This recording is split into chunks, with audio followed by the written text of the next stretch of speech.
Allah wants to say something to you in secret. Allah says that to you. On the Day of Judgment, a believer will be called by Allah. A believer meaning any believer. It might be you, it might be me. And Allah will say to them by name. He'll tell His angels to call them, call so and so.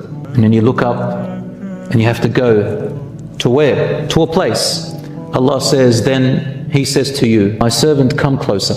This is a side thing that happens on the Day of Judgment to people. Then He says to that person, without any interpreter between you and Allah. In another hadith says, min ghayri turjiman, with no interpreter. Do you remember when you did such and such a sin? Remember that? Remember the other day? Remember on that date?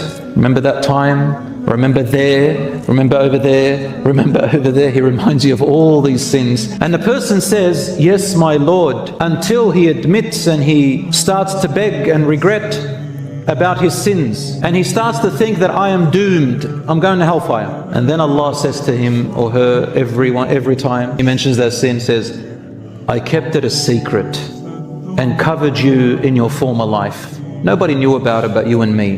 And today, I will continue to cover it.